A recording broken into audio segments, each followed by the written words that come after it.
ආයුබෝවන් මරීනාදේ චැනල් එකේ දෙවැනි එපිසෝඩ් එකට නැත්තම් දෙවැනි පොඩ්කාස්ට් එකට ඔබව සාදරයෙන් පිළිගන්නවා. අද අපි කතා කරන්න යන්නේ භයානකම මිත්‍යා දෘෂ්ටියක් ගැන. ඒ තමයි බුද්ධිමය මන්ද පෝෂණය කියන්නේ. ඒ කියන්නේ දෙවියන් දුන්න සම්පත් තුනෙන් දෙකක්ම රිජෙක්ට් කරලා එකම පොතක් විතරක් ඔළුවේ තියාගෙන ජීවත් වෙන එක. අද අපි විද්‍යාවෙන් මනෝවිද්‍යාවෙන් බයිබලානුකූලවත් ඔප්පු කරනවා සෝලා ස්ක්‍රිප්චර් හෙවත් බයිබලයෙන් විතරයි කියන මතය ඇයි දෙවියන්ටත් මනුස්සකමටත් විද්‍යාවටත් විරුද්ධ කියලා. මේක අහගෙන ඉන්න කිතුණු බෞද්ධ මුස්ලිම් නිරාගමික කවුරු වුණත් කමක් නෑ. මේ තාර්කික කතාවක්. මේක තාර්කික කතාවක්. අවසානට ඔයාම තීරණයක් ගන්න. විද්‍යාත්මක වරද ඩේට පොයින්ට්ස් මදි. විද්‍යාවේ මූලිකම නීතියක් තමයි ගාබේජ් ඉන් ගාබේජ් අවුට්. අසම්පූර්ණ දත්තවලින් හදන නිගමනය 100%ක්ම වැරදි. හිතන්න PhD එකක් කරන ශිෂ්‍යයෙක් රිසර්ච් පේපර් එකක් ලියනවා කියලා. ඌ පාවිච්චි කරන්නේ එකම පොතයි. peer reviewed journals නෑ. ප්‍රොෆෙසර්ගේ ගයිඩ්ලයින්ස් නෑ. ලැබ් ටෙස්ට් නෑ. යුනිවර්සිටි එක ඌව පාස් කරයිද? නැහැ. ඌ එළියට දානවා. ඇයි? ඇකඩමික් ඩිෂන්ස් නිසා. බයිබලෙන් විතරයි කියන අය කරන්නෙත් අන්න ඒ වගේ ඇකඩමික් ක්‍රයිම් එකක්. සාක්ෂි අංක එක විදිහට මම ඔයගොල්ලන්ට කියන්නම්. බයිබලේ මං කිව්ව කාරණාව ප්‍රතික්ෂේප කරනවා. බයිබලේ කොහෙවත් බයිබලෙන් විතරයි කියලා නෑ. ඒක 16 වෙනි සියවසේ මාටින් ලූත කියන මිනිස්සයා හදාගත්ත මෑන් මේඩ් ට්‍රැඩිෂන් එකක්. ඒකට විරුද්ධව බයිබලයේ මෙන්න මෙහෙම කියනවා. 2 තෙසලෝනික 2:15 එබැවින් සහෝදරවරුනි ස්ථිරව සිටින්න. තවද අපේ වචනෙන් හෝ අපගේ ලිපියෙන් ඔබට උගන්වන ලද ප්‍රවේණි දැඩිව අල්ලා ගන්න. written plus or පොත ප්ලස් කටවචන සම්ප්‍රදාය දෙකම ඕනේ. බයිබලේ විතරක් මදි කියලා බයිබලේම කියද්දී නෑ බයිබලෙන් විතරයි කියන එක බයිබලේටම කරන අපහාසයක් නෙවෙයිද? සාක්ෂි අංක 2 ඉතිහාසයේ බොරු කියන්නේ නෑ. ක්‍රිස්තු වර්ෂ 382 දී රෝමේ කවුන්සිලය වෙනකල් අද ඔයා අතේ තියෙන බයිබලේ තිබ්බේ නෑ. එතකොට ක්‍රිස්තු වර්ෂ 33 ඉඳන් 382 වෙනකල් අවුරුදු 349ක් හිටපු කිතුණු ගැලවීම නැතුව මැරුණද? එයාලා ගාව තිබ්බේ ප්‍රේරිතවරුන්ගේ කටවචන ඉගැන්වීම සහ සභාව විතරයි. බයිබලයේ තිබ්බේ නැහැ. බයිබලෙන් විතරයි නම් බයිබලේ අවුරුදු 350 හිටපු ඔක්කොම සාන්තුරු අපායේන. මේ තර්කයේ කොච්චර අමනද? මනෝ විද්‍යාත්මක වරද කන්ටිව් ඩිසන්ෂන් සහ කල්ට් මෙයින්ටරි. ඒ කියන්නේ මනසට ඔරොත්තු නොදෙන තරමේ පරස්පර දේවල් දෙකක් අල්ලගෙන ඉන්නකොට එන මානසික පීඩනය. බයිබලෙන් විතරයි කියන කණ්ඩායම් මේ ලෙඩෙන් පෙළෙනවා. උදාහරණයක් විදිහට එයාලා කියනවා අපි මිනිස් සම්ප්‍රදාය පිළිගන්නේ නැහැ කියලා. හැබැයි ත්‍රිත්වය බයිබලේ පොත් 66 කියන දේවල් බයිබලේ කොහෙවත් පැහැදිලිව නැහැ.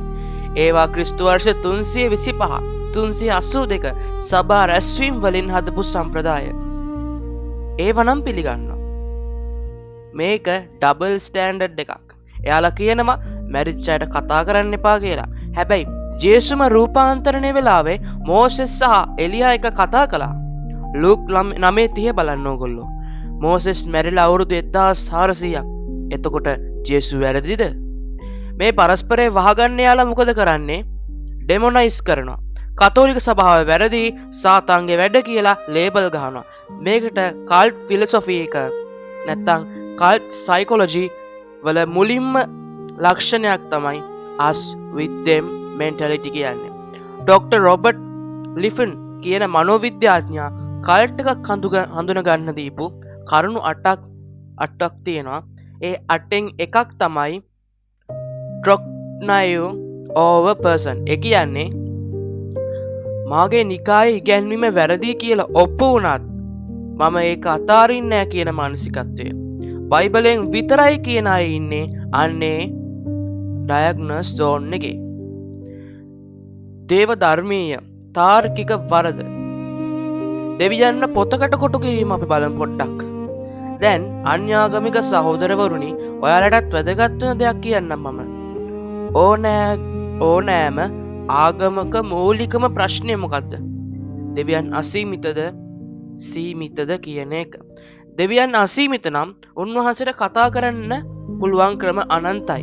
පොතකින්, ස්වභාව ධර්මයෙන්, හෘද සාක්ෂියෙන්, ඉතිහාසයෙන්, අනිත් මිනිස්සුන්ගෙන්. බයිබලෙන් විතරයි කියනකොට ඔයා කරන්නේ විශ්වයේ මැබූ අසීමිත දෙවියන්ව අඟල් 6-9 පොතකට කොටු කරන එක. මේක දේව අපහාසයක්. රෝම 1:20 ආයමත් අහන්න. උන්වහන්සේ අදෘශ්‍යමාන ගුණාංග ලෝකේ මැවිල්ලේ පටන් මවරන ලද දේවල් මගින් පැහැදිලිව පෙනේ. ඕගොල්ලොන්ට එහෙනම් මං ආයෙත් කියවන්න. රෝම 1:20 ආයමත් අහන්න. උන්වහන්සේගේ අදෘශ්‍යමාන ගුණාංග ලෝකේ මැවිල්ල පටන් මවන ලද දේවල් මගින් පැහැදිලිව පෙනේ. DNA වල සංකීර්ණත්වය, මහා බැංකුවේ ගණිතමය නිර්වද්‍යතාවය, මිනිස් මොළයේ තියෙන නියුරෝන් ට්‍රිලියන ගාන, ආදරය කියන හැඟීම, මේවා ඔක්කොම සාමාන්‍ය එළිදරව්. මේවා බයිබලයේ විස්තර කරලා නැහැ. එතකොට මේවා බොරුද? මේවා හදපු දෙවියන් බොරුද? C.S. ලෙවිස් කියන ඔක්ස්ෆර්ඩ් ප්‍රොෆෙසර් කෙනෙක් නිරාගමිකයෙක් වෙලා ඉඳලා කිතුණුවෙක් වුණා. ඌ කිව්වා, I believe in Catholic Church as I believe that the sun has risen not only because I see it but because by it I see everything else. මම කිතු දහම විශ්වාස කරන්නේ ඉර පායනවා වගේ. ඉර පේන දිහා විතරක් නෙවෙයි, ඉර එළියෙන් අනිත් ඔක්කොම පේන නිසා. බයිබලයේ කියන්නේ ඉර නෙවෙයි. බයිබලයේ කියන්නේ ඉර පෙන්නන ඇඟිල්ල. බයිබලෙන් විතරයි කියන අය ඇඟිල්ල දිහා විතරක් බලන් ඉන්නවා. ඉර මග ඇරලා. අවසාන තීන්දුව මගේ දෙවියන් දුන්න සම්පූර්ණ පැකේජ් එක. අපිට දෙවියන් දීලා තියෙන්නේ 3-point safety system එකක්. අංක 1 scared scripture බයිබලය. මැප් එක දෙවියන්ගේ ලියවිලි. අංක 2 scared tradition ප්‍රවේණිය ගයිඩ් ප්‍රේරිතවරුන්ගේ පැවතගෙන ආපු කට වචන ඉගැන්වීම. 2 තෙසලෝනික 2:15 කියවලා බලන්න. මැජිස්ටේරියම් සභාවේ අධිකාරිය. කම්පාස් මාගේ සභාව කියලා ජේසුම හදපු ශුද්ධාත්මයන් මෙහෙයවන ආයතනය. මතෙව් 16:18 කියවලා බලන්න. 1 තිමෝති 3:15 කියවලා බලන්න. සභාවේ සත්‍ය හා කණු හා අත්තිවාරමය කියලා මේ බයිබල් පාඩ ඔයගොල්ලන්ට කියවට පස්සේ අවබෝධ කරගන්න පුළුවන්. GPS එකක් වැඩ කරන්නේ සැටලයිට් 3ක් ඕනේ. එකක් කැඩුනොත් කැල්කුලේටින් කියලා ගගා ඉන්නවනේ. බයිබලෙන් විතරයි කියන්නේ සැටලයිට් 2ක් කඩලා මට පාර හොයාගන්න පුළුවන් කියන වගේ වැඩක්. ඔයා ලොස්ට්.